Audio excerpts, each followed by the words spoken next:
building fixed rate and guaranteed. It's like, no, we want to keep a strong foundation. I've had the house of cards. I went from 0 houses to having 27 houses to bankruptcy. So I've had the house of cards that didn't stand. Right. So like, okay, well, fixed rate and guaranteed, let's have a strong foundation under us. Hello out there. Thank you so much for joining us for another episode of Business Gold, a business leader's journey. This week on the podcast, we have the honor and pleasure of having Roy White. Roy is not only an incredible business owner, he's also Jennifer's mentor and uncle. This week is also special for those of you that don't live in Sumter. You get to hear what we get to hear all the time. That would be those F-16 jets flying overhead. With that said, let's turn it over to Jennifer. Hello and welcome back to another episode of Business Gold, a business leader's journey. We're very thankful that you're here with us today, and I am super pumped about today's guest. You've heard me talk about him many times. He is my mentor. He is also family. He is my uncle. And he is one of the most special people in my life, and I'm so thankful I get to share him with you today. So welcome, Uncle Roy. I am honored to be here, and you give me way too much credit. This is Roy White, and Uncle Roy, I'm probably going to say Uncle Roy most of the time because it just naturally rolls out of my mouth, which is kind of going to be funny for this podcast. But first of all, please tell us all about yourself and your company that has just taken off for you and has been such a blessing. Well, blessing is a good word. I definitely am a blessed man. The way I describe myself is I'm a Christian husband, Christian father, business owner, servant leader, try to be a difference maker. I mean, those are things that are important to me, but I'm just genuinely blessed. We've got a great family, a great team. I'm blessed. Yes. Tell us about Fixed Rate. So Fixed Rate has been an interesting story. Fixed Rate is actually my third company, the second within the heating and air conditioning industry. I started in business for myself at 22 years old. That's amazing. Didn't know what I didn't know, but yeah. And we'll talk about that as part of this, things I've learned over the years. And failure of being a kind of a very good teacher sometimes. Absolutely. Painful teacher, but a very good teacher nonetheless. So I had this former company that I sold back in 2005, got into flipping houses from 05 to 08, and we know what happened to the real estate market in 2008, so you can kind of tell where that story is going to head. So I started Fixed Rate and Guaranteed January of 2009, and when I first started the company, I was doing a lot of subcontracting because of things that had happened in the past. Kind of fear of failure, and things that kind of burnt me out in the past. I wanted to kind of take a conservative approach.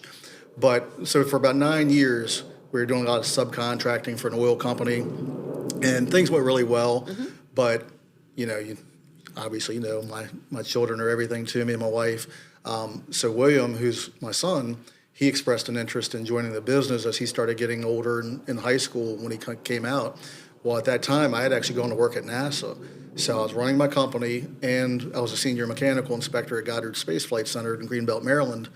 And it got to the point where I was just a busy guy. Yes, you were. Yeah. So you were exhausted all the time. You were running at both ends. I was. But we were very proud that we could say that our uncle worked at NASA. It was a really cool experience, that's for sure. And you shared it with us, which was really nice. You took us and let us see some really cool projects that you worked on that I know was an honor for you to work on as well, because they were pretty big projects. It was really cool, yeah. Like the James Webb Space Telescope. It's about 1 million miles out now. Tiny little piece of the project, but it was still cool just to have a tiny part of that project. Right. Something that's going to make some tremendous discoveries in the future. Yes. But anyway, so it was 2018. I had to make a decision. It's like, okay, something's got to give, and certainly it's not going to be our business, certainly not going to be family. So I had to make the decision to leave NASA. So it was June 30th of 2018, and kind of the thought process was, if William's going to join the company and we're going to build something special here, what is it that needs to happen different from what I did in the past that's going to make this truly a special company, a special process? And ultimately, if my son's going to join the company, I want to make sure this is the best company for him and his future, as well as everybody else on our team. But back then, that was kind of a big... On your forefront was your child. Exactly. Yeah. So one of the things that I did right away, I joined a best practices group because I had learned probably more what not to do in my first company than what to do. I mean, we always treated clients great, and we had a great reputation, but behind closed doors, it was like controlled chaos. You know, there was always a fire to put out. Right. I know business owners That's part can of business, relate. but sometimes it can be more than the normal fire. Right. So I knew there was a better way, and that's probably one of the first things that I kind of want to share that I hope people take away from this is don't be so prideful that you feel like you've got to figure it out. It's got to be your way every single time. Like I'd had enough failures in my past that I realized, okay, failure is an event. Failure is not a person. So I had some failures that I kind of had some limiting beliefs for a little while that I had to kind of work through. But once you kind of work through those limiting beliefs and understand being a person of humility is so much better than being a prideful person, it will take you so much farther in life. So kind of having that mindset, when I joined that best practices group, now I'm basically rubbing elbows with some of the sharpest people in the heating and air conditioning business, not just in Maryland, but I'm talking not even just the United States, but we've got a lot of companies in Canada as well. So like the last 2 contractors of the year have both been personal mentors of mine. That's amazing. I've been to both of their businesses, one in Texas, one in Las Vegas. Actually, the one in Las Vegas, I was just there 2 weeks ago. When I have an opportunity to go see how somebody runs their company. Do it. Yes, absolutely. Absolutely. I can take great ideas they have. They call it R&D, right? The art of R&D, rob and duplicate. Right. It doesn't have to be my idea. If somebody else is doing something better, let's figure out what they're doing. And bring it home. Yep, make it ours, and let's implement it. You just talked about your travels. Was there somebody special that we all know the name of that you spoke on the same stage recently? Because I'm very proud of that. Yeah, it was really cool. So it wasn't the same exact stage. He got the big stage. I got a side room, which is okay. But yeah, I was able to speak an hour before Tim Tebow. We just had a Service World Expo. It's like there's 2 huge events in the heating and air conditioning industry within our best practices group. One in the spring, one in the fall, and they had Tim Tebow as the keynote speaker. So right before he went on, there were several breakout sessions. Yes. And I was able to be on a panel with the contractor of the year, another gentleman, Mark Matteson, who you were able to. Oh, he's wonderful. Absolutely. He's phenomenal. I hope people will actually put his name in the notes because I would love for people to read some of his books. So we'll make sure that you guys will make sure that we'll put Mark's information because he's got some great leadership tips that we can all use in our businesses. He's incredible. So he actually interviewed the panel. So there was 3 of us on that particular panel, and the title of the panel is "What Keeps You Up at Night." So as business owners, we all have those moments where Absolutely. you lay there at night, kind of thinking, okay, we've got a people issue, a systems issue. Where do I want to take the vision of the company, things like that. And I know I'm getting you off the track of the company here for just a minute, but I do want to pull something out. The importance of going to these expos for your business. Can you tell me, like, what do you think as a business owner, what are those really important factors of why you need to make the decision to spend that money and go to these expos and get this extra information? For me, it's been about the relationships. I mean, the information is fantastic, but what I'd tell you is I always pull away at least 2 to 3 really good ideas that we come back and implement, and that alone is worth it. But it's always the meetings after the meeting that I find more useful or more impactful than anything. So, we'll all sit around in the evenings, whether it be at a restaurant, a bar, the lobby, whatever, Right. sharing kind of the war stories, right? Like, hey, have you ever had this happen in your business? How did you handle that? Hey, how do you handle this particular thing? Here's something I'm going through in my business right now. Right. Have you ever had to face something like that? And a lot of times there'll be 5, 6, 10 of us around. That's great. Bouncing ideas off each other. And again, these are some of the best business owners, best people in the world. Right. Like just some of the amazing people out that I've become really, really good friends with, some of which are in the HVAC Hall of Fame, just so cool. legends of the air industry, and people that I've just become good friends with. That, man, we just call each other every now and then, just like Jennifer, just call checks on people because they're just a great human being. I was going to say, because you have those true relationships that you don't have to talk every day, but you pick up the phone, they're there to help you with that issue. Absolutely. And we all know we all have different strengths. So like if there's one particular thing that comes up as a challenge, I might call, one person over another. They both probably have great ideas, but I know certain people specialize in different parts of their business, have really made a big impact in the industry in a certain area. So we just kind of learn, each other's strengths and kind of lean on each other for those type of moments. I agree with that. I took my girls last year to Vegas, and we went to an expo, and the things that you can pull away, just little nuggets is what I like to call them, little nuggets that you bring back. It's so worth the investment. I didn't mean to get you off track. That's so okay. Keep telling me about, so we got to the point where William really wanted to get involved in the business. Pick up from there and tell us. And can't leave out my bride, Michelle. She's incredible. She was already working in the company, so even while I was at NASA, she was running the office. We were working out of our house. But then it's like, okay, if William wants to join the company, we have a daughter as well, Samantha, who she's probably smarter than all of us. She's incredible. All of us in the whole entire family, not just your little unit of family, but the entire family. She's the smartest of us all. Yeah. Well, Scotty might give her a run for money, but it's one of the two. So she wants to be a NICU nurse, so she's not necessarily actively pursuing coming into the company, but she does help us tremendously. Like, I'll have videos, and she'll do some video editing for me. That's great. Because I don't have a Greybird Media in my backyard. That right? Exactly. So Michelle's running the office in the house. I left NASA. We started to grow. But then obviously got to the point where you start bringing more and more people into the company. If you're working out of your house, home life and work life. They start smearing together. Right. Yep. So we had to make a decision to get another office. And we're like, okay, let's be very mindful about what we want to accomplish 5 years from now, 10 years from now. Growth. Yes. Like Simon Sinek, I really like listening to anything by Simon Sinek. He talks about starting with the end in mind. And I mean, I'm talking 20, 30 years out, legacy stuff. Like, what do you want on your tombstone? It's a morbid thought, but it's a great way to live your life, kind of thinking about what you want people to remember you for. Right. And then you kind of dial that stuff back. Okay, well, in order to live that kind of life, what do I need to do today? What do I need to do tomorrow to move that direction? So not just being cheap and kind of going to get the cheapest office we could outside of our house. We were able to get a very good location. Now, we had to be mindful of our numbers, and that's something else I do want to talk about as part of this.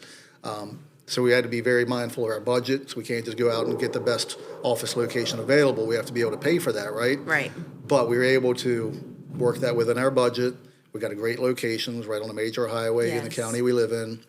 And we get a tremendous amount of business from our location, but also because we've really focused on operational excellence. We really haven't had to do any marketing. So other than our truck wraps and our word of mouth. Yes. Your customers and how phenomenal you guys are. And it's not just the work you do, but your team. You pour into them.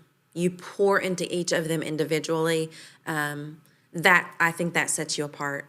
That sets you apart right there. We're intentional about it. And we have a phenomenal team. Like I'm just so thankful for each person on my team. It's not even funny. I mean, they're family. They really are. I mean, people say that all the time, but in our company, I've walked in your office. I see it. Absolutely. You're speaking the absolute 100% truth. And it meant a lot, like somebody like you saying that, and also like Mark Matteson, he's probably been to hundreds of heating and air conditioning companies. He made that statement, like, there's something special here. Like, I see a lot of things in a lot of companies, but you guys have something like really special here. And it wasn't just him kind of making me feel good. I mean, he was being truly genuine about it. You can see it. Feel it. You can feel it when you walk in the office. Right. And again, that's because we do have phenomenal team of people who genuinely care, which, that's tough, Oh, absolutely. And it's tough when you have people that stay in the office, but a lot of your people are not in the office very much, but there's still a connection. It's not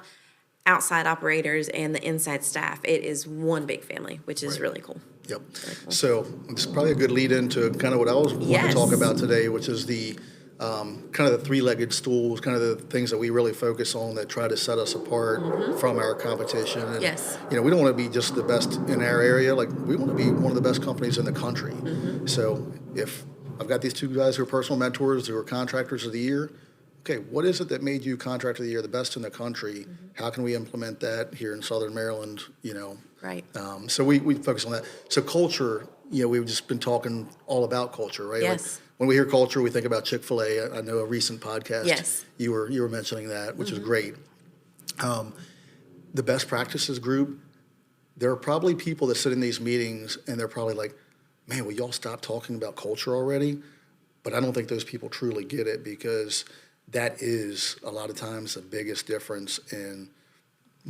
I think that's the foundation. It is. That's the foundation that you should work off of. It's a building block, because you can have like core values, mission statement, vision statement, and I think some people do that just to check off a box. But I think there's really another level to it. Like, I think that those core values, that mission statement, that vision statement, they keep us in check. So it's not about us checking off a box. It's like, okay, when we're in the heat of battle and it's 95 degrees in the summertime, we're all tired, burnt out. When we're making decisions, are those decisions and the way we are acting, are we staying within our core values? And if you get a team member, unfortunately, that starts getting outside of those core values, those are the times when you might have to make a tough decision. Are they truly the right member of this team? Right. And unfortunately, we've had to let some people go because of that. But we hire and fire based on our core values. So the culture, and we're very intentional, just like Chick-fil-A is, we're very intentional about protecting our culture at all costs. And I consider that one of my biggest responsibilities, is to protect our culture at all costs. Well, you're not just, it's a culture you're protecting, but it's your employees, it's your customers, it's the whole big picture that you're actually protecting. Absolutely. So, yeah. All right, tell us what the next one is. So the three-legged stool, so I'd say one leg is culture. The second leg, I'd say, is coaching. You want me to just give you the third leg now, then we'll kind of talk more in detail? No, I want you to give me detail on that second one. Let's talk detail. All right, so coaching. So obviously, for us to move forward, John Maxwell talks about the law of the lid, right, and 21 irrefutable laws of leadership. So number one, I've got to make sure that I don't bottleneck our company. So one of the things, I've been really blessed with is I hire people that are better than me. Like, I don't want to be the smartest person in our company, because that's truly going to limit us. I'll stop. But I've been able to bring some great people onto our team. But then it's also, okay, once we have great people on the team, well, what's the plan, right? So each person on our team, every 90 days, we schedule a time to sit down once every 90 days and talk about, okay, here's your strengths, here's some things that I think we could work on. And it's not just me telling them that. It's like, hey, what do you think are some things that you're proud of, that you're doing really well? What are some things that you'd like to get better at? And then we kind of dial those in collectively, like their manager, myself, them. So, okay, let's figure out what's your game plan for the next 90 days. So to accomplish what you need. Yeah. So each particular team member has their own individual game plan, and it could be certain KPIs they need to achieve. It could be books they need to read. Like, I've several of them want to become better leaders, so I've got different ones reading different leadership books. Nice. I say reading, could be audio book. Right. As much as we're You're trucks. a cheater. We know you do audio. I'm gonna call you out. Hey, I'll be the first to admit it. But hey, it works. If you have a busy schedule but you're on the road, it works. You do what works best for you. Yeah, as much as I'm in the vehicle, I don't listen to the radio. I don't listen to news. Like, I haven't watched the news in probably 7 years. Right. If I'm in a vehicle, that's all I'm doing, is I'm listening to either leadership books, leadership podcasts. This podcast, absolutely. I've listened to every one. You're doing an amazing job. But yeah, so coaching is a big thing. And also, as leader, one of our biggest responsibilities, I'll give you a couple that I personally think are big roles for us as leaders. Number one, we have to set the vision and direction of our company. Right. That's our job as business owners. Number two, we need to focus and direct attention of all of our team members to achieve that desired result. So if I've got, say, my marketing coordinator, for example, well, there may be 10 different things that she wants to work on tomorrow, but if I don't kind of intentionally say, hey, here's what we need to accomplish in the next 2 weeks. So I need to make sure that my priority is also communicated to her. Right. So, because there's a lot of things we can do in business, but not all of them should we do. Right. So I like that. Say it again. So not everything, there's a lot of things in business we can do, but not all of them we should do. That's great. Okay. Everybody write that one down, because that's a really good one to remember. Yeah, so from a time management standpoint, sometimes the things we say no to are more important than what we say yes to, because that allows us to keep going in the right direction. Right. Okay. Pour it on us. Number three. I mentioned it, but you didn't know I mentioned it. KPIs. So culture, coaching, and KPIs are kind of the three-legged stool that we really focus on.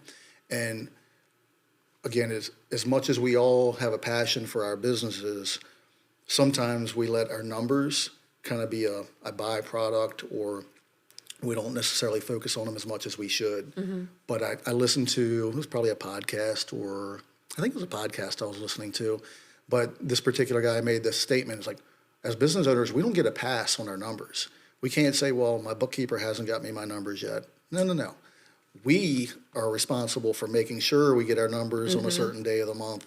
We are responsible to know, okay, how much should each truck, for the heating and air conditioning business, how much should each truck generate from a service standpoint? How much should an installation truck standpoint, generate? If we have 16 people in our company, this is a KPI within the heating and air conditioning industry, there should be $200,000 per team member. Well, if I've got 16 team members, well, if we're making any less than $3.2 million a year, there's a problem. How much should the average ticket be for each technician? How many times should the phone ring before it's answered? There are KPIs for every single aspect of the business, because the business ultimately is a puzzle. So if we break it down, per person, per department, and we're not meeting our goals, well, now we can dig in, okay, is it because we didn't have enough calls today? Is it we didn't get high enough average ticket? Enough service calls didn't turn into installations? And again, that's heating and air conditioning, but anybody listening to this, we all have our own KPIs in every single business. So that'd be the thing is, and you don't need 10, 12, 15. You could probably have 3, 5, 7 true numbers that if you really focus on whatever that number is, or it's be 3, 5, or 7, or whatever in between. But when you focus on those and pay attention to them daily, and you develop a game plan that helps you achieve those numbers, oh my goodness, man, some special things start happening. You can do things for your team that, you say, oh, well, I feel funny charging a little bit more. Well, doesn't your team deserve health insurance, retirement benefits, bereavement pay, paternity leave? So like for us in the heating and air conditioning industry, we've always been, at least I'll speak for myself, worked myself to death and not had the benefits. And you see some of these other industries that have tremendous benefits, time off, and probably not physically or mentally exhausted as this trade can be. And not to minimize any other industry out there, but it's like, no, we deserve all this, but we have to price appropriately to do that. And again, it goes back to the KPIs. I know what I need to charge as long as we're being efficient and doing the things that we need to do. And that goes from the KPIs to bringing clients in, operational excellence, fulfilling what we're supposed to do, and then on the administrative side, collecting the money and doing all the admin side on the back end. But again, every single person in our company has KPIs for their position, and it might only be 1 or 2. Like a CSR, for example, their KPI might be 2. That means they answer the phone on the second ring. So it doesn't have to be some massive, complicated KPI. Just what are little difference makers that can drive your business forward every single day. Because if you're not doing those things and you're not putting the value in your person that works for you, they're going to go somewhere else. You're not going to keep those good people that you've sought out, because they are far and few between. It's like, I hope I don't ruffle any feathers by saying this, but like some of the little leagues out there now where they don't keep score, like, no. People who are competitive, they want to keep score. Absolutely. Like, how do you know if you're winning or not if you're not keeping score? So now each team member knows, hey, I'm keeping score. I'm keeping my own score. Yeah. That's right. I'm making sure there's no free trophies at Fixed Rate. That's right. No participation trophies. See, don't confuse activity with productivity. That's right. We're going to take a short break to hear a word from our sponsors. We'll be right back. The Hive at Lavender Estate, the sweetest place to be in Sumter, South Carolina, just off of North Main. Contact us at lavenderfieldestate@gmail.com or find us at lavenderfieldestate.com. Greybird Media is your one-stop shop for videography, DJ services, and photo booth. Let us be a part of your next event. Find us on the web at Greybird, that's gray with an E, greybirdmedia.com. Thanks to our sponsors, The Hive at Lavender Estate and Greybird Media. And now, back to our show. Okay, so pulling it all together, if I asked you what are the I'm going to start with our first C, our culture. When you say you're looking for those perfect people to fit into the company, what are the qualities that you're looking for in that employee that's going to fit into the type of business that we've just discussed? You want to hear a funny story related to Oh, this? yes, of course we All do. right. Yes. So the short answer is be a good human being. Okay. And the reason I say a funny story, because as soon as you said that, the story popped right in my head. I had a guy come in for an interview, and I made that comment to him. I said, we're looking for good human beings here because we're very protective of our culture. So he looks at me, he says, well, define good human being. I said, well, someone that genuinely cares, when they go to a home, it's not about, how much money we can make. It's like, no, how do I truly serve them? Things like Right. that. I said, but I'll turn it around. I was like, what do you consider a good human being? So he made the comment. He said, well, I've just got some things in my past. That's all the reason I asked. I said, oh, okay, what kind of things do you have in your past? He's like, well, like assault and manslaughter and carjacking. He's like, thanks for stopping by. It's like, yeah, so, Oh, that's my. not one I thought I'd ever come across in an interview, but it that's happened. interesting. Yes. But anyway, it's an extreme example aside. We want people who genuinely care. Like literally when our team members go into a home, they're looking them in the eye, shaking hands for people that are comfortable shaking hands, listening to, hey, we've got some challenges in our house we'd like for y'all to solve. Well, if we're just focused on going in, fixing the problem as fast as we can and getting out, well, that's not creating a great experience for our homeowner. So we want people who care enough to actually listen to the clients and genuinely want to solve not only what we're called there to do, but if there's some other things that we can fix while we're there, well, that's kind of our job. So Right. we want people that care enough to actually do that. Right. And I go on Facebook. Obviously, I'm fixed rent guaranteed. I like you on Facebook, so I follow that a lot. But the comments you get from your customers, from your clients, phenomenal. I mean, it's not just one type of comment. I mean, it's not just one of your employees that's getting the praise. It's across the board, and it's so refreshing to see a company like that. And what I also love about your company is you have these very young guys, but you have all the way up the spectrum, which I think is great. And I've been blessed to be able to come to your company and meet everybody and sit in with meetings. And I think that's a very important thing. You have weekly meeting? We do with several. We have every Tuesday meeting consistently throughout the year. We do coaching. But like right now, when we're not as busy, Tuesdays, Wednesdays, and Thursdays, we'll take 40 minutes and we're doing coaching Tuesday, Wednesday, Thursday mornings. Yes. So we coach, like, say you train dogs, right? You coach and develop people. But we have coaching and development right now 3 days a week, but never less than once a week. It's amazing. We have to be I intentional. mean, what kind of company does that? That is amazing.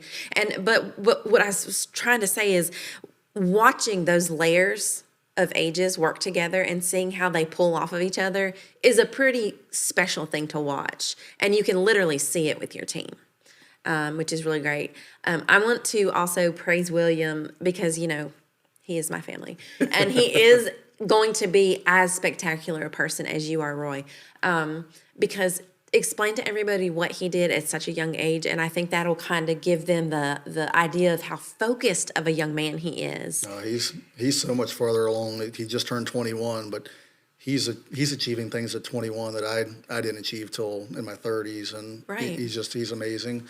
Obviously, I'm proud papa, as I am my daughter as well. So when he was a junior in high school, he finished second in the state in the HVAC competition.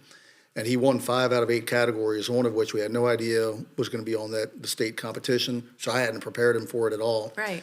Well, the following year, he was going to be very well prepared. Like our intent was, you're going to be the state champion of HVAC and try to go to nationals and win the big national award. So we go down to Texas, and we were down there for a 2-week training from who I consider to be the top trainer in the country in this particular field.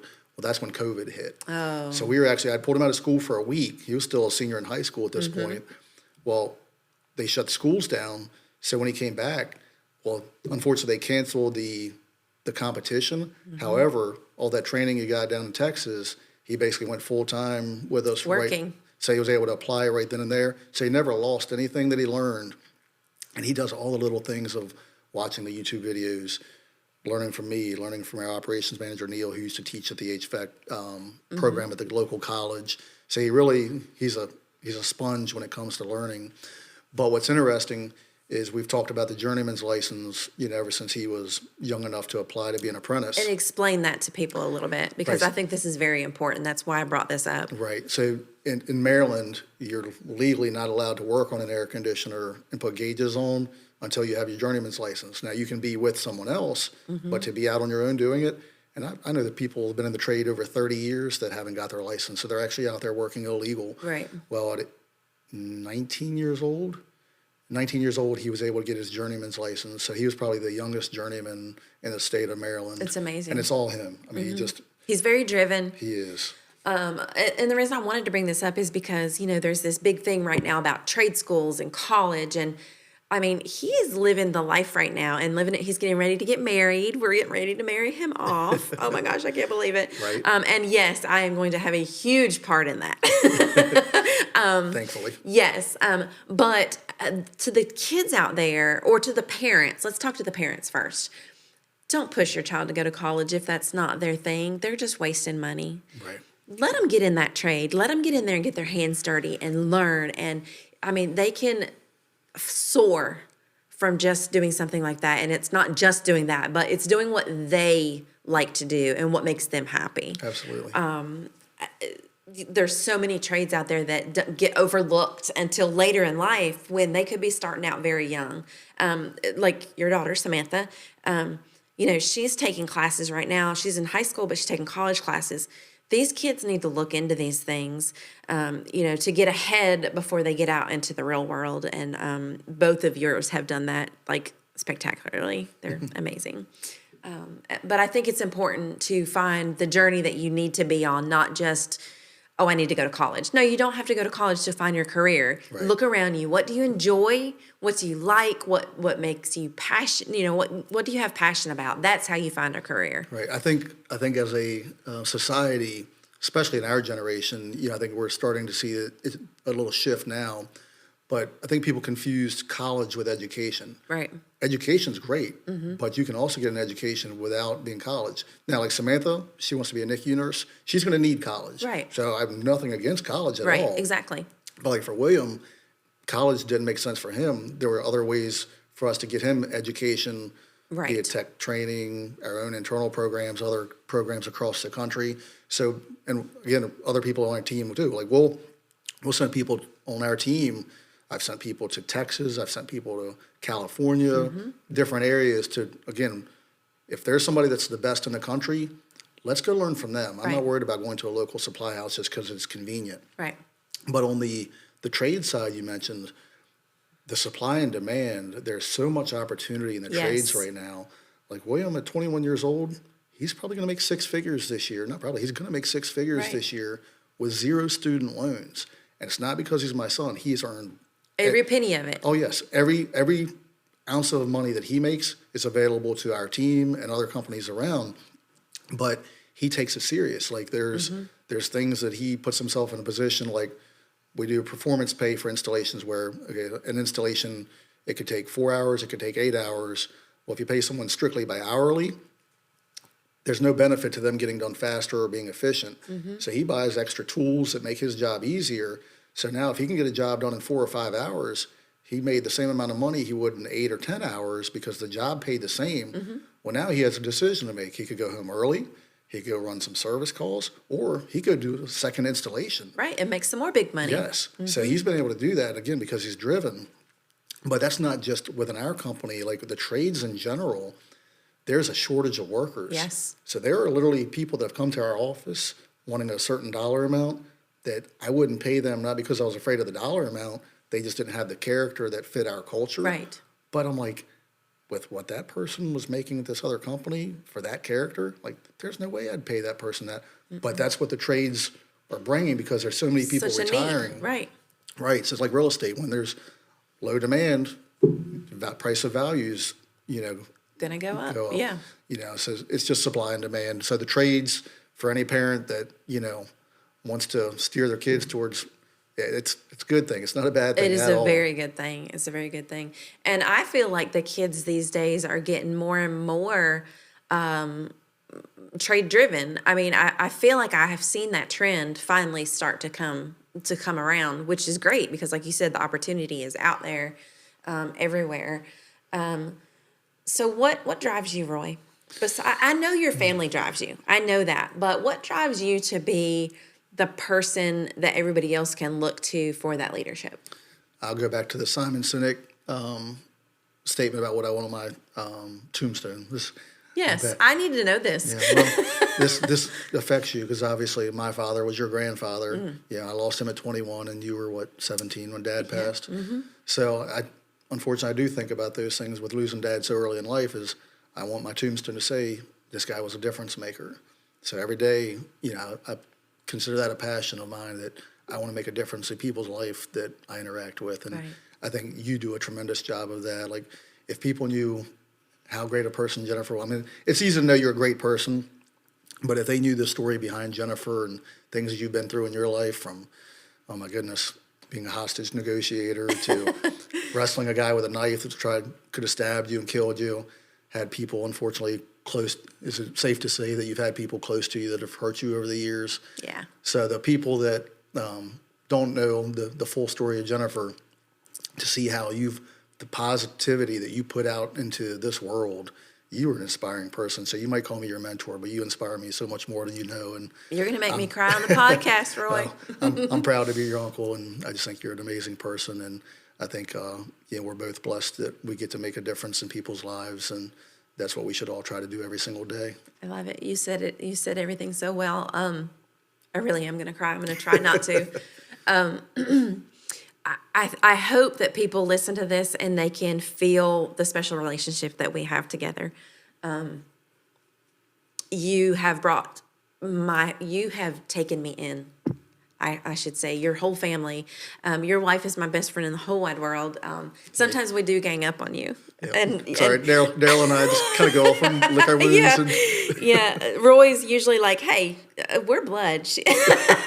That's all right. I know my place. But you are my not just family. You are my mentor, and I hope that people listening to this podcast they'll understand why now that I drop your name so much. Because you give to you a difference maker does not even begin to encompass what you are to people. You're the people that you have that work for you, how they look up to you. I see it in their eyes. I see how grateful they are for you and who you are. And Michelle, as a team, that's another thing I'd like to mention. I watch you on a level that is business because you're such a phenomenal businessman. But if anybody out there could see how you are with your family, you're just as intentional with your family life as you are your business life. And I think that's why you are so balanced in life. And I wish that everybody could have that kind of balance in their life. I mean, not to say that there's not troubles along the way. That's part of life. But tell me how do you keep that balance like you do with family? Because like when I come to your house, I love how your family interacts with each other. Your core family is what is the most important to every one of those members in the family. I don't know if I said that the right way, but all four of you, family is first, everything else is next. Of course, God is first. Absolutely. In your family, right. But you guys work together to everything you do. You work as a unit. How do you make that happen with such a busy life that you have with your business? Like, how do you make that, that transition, or how do you make it work? Well, I'd love to tell you I have it all figured out, but we all have our daily struggles, but you mentioned being intentional, and that is a big part of it. And I haven't always done that. And I think we talked about earlier how failures sometimes teach us the most impactful lessons. Is when I was in real estate, Michelle kind of gave me some great advice, like, hey, I don't really want you in Baltimore City doing this investing thing. Like, yeah, but honey, give me 2 years. We'll be debt-free. We'll pay our house off. Well, then 2008 happened and ended up in bankruptcy, and it was devastating. Like, I felt like I failed my family. I felt like I failed Michelle. But again, I kind of worked through that and realized, I mentioned earlier, failure was an event, so I kind of separated me failing in real estate to me failing as a husband and a father, but still had those struggles throughout that process. So that one, it hurt so bad. You don't forget those type of lessons. So having that strong foundation, like you talked about, like as we've started building fixed rate and guaranteed, it's like, no, we want to keep a strong foundation. I've had the house of cards. I went from 0 houses to having 27 houses to bankruptcy. So I've had the house of cards that didn't stand. Right. So like, okay, well, fixed rate and guaranteed, let's have a strong foundation under us. But that's always going to come behind, like you said, God and family. So we're very intentional that, and when you were interviewing Brooke, I love something she said about having lists.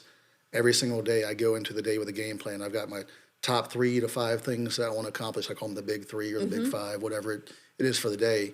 So I keep things in priority. And sometimes that may be, hey, Samantha has an event at school. That one's going to happen today no matter what else happens. Now, we've got our urgent items that come up, but we've got to strategically know every single day what are the main things that we need to accomplish today that move us toward our goals, whether that be family goals, spiritual goals, work goals, whatever, but be intentional about planning out your day every single day, preferably the night before, because life hits us in the face. So I always try to go to bed with a game plan for the following day. And, I won't say that it follows it 100% of the time, but more often than not, it does happen. Phenomenal. Right back to you. You're a legend in my mind. You know that, right? Oh, my goodness. A whole lot of people would see that differently, but I appreciate you saying that. Roy, thank you for doing this with me. I love you. I love you too. Thank you for saying those beautiful words about me. It means a lot to me. You will forever just hold such a special place in my life, forever. When I come read that tombstone, that is you're definitely working towards that to be absolute truth. Well, thank you. Yeah. So I hope maybe another time we can have another conversation. Maybe next Thanksgiving when you come in, we'll do this again, share some more, because you shared some amazing things with our listeners. And I know I appreciate it, and I know they will appreciate listening to this podcast as well. Lots of nuggets that we've learned today. Well, thank you. Can I share one? Absolutely. I'm only going to introduce the story. I'm not going to tell the story because I'm going to leave them hanging for next year. Well, no. They're going to have people bugging you to hear the rest of the story. Okay. So you must ask Jennifer who the first person she tased was. I'm just going to leave that right there, okay? First person she ever tased. So get her by a campfire with a glass of wine and ask that question. So please carry on. Okay, great. And that is a great way to end this episode. Thank you, Roy. I love you. I love you. All right. And that is another episode of Business Gold, a business leader's journey. Thank you for being with us, and we'll see you next time. That's it for this episode of Business Gold. Thank you so much for listening. Make sure that you tune in again. We release new episodes every Tuesday, so definitely come back. And while you're here watching on YouTube, make sure you click that like and subscribe button. We would greatly appreciate it. And don't forget to follow us on Facebook and reach out to us at podcast.businessgold@gmail.com. Thanks for joining us. We'll see you next week.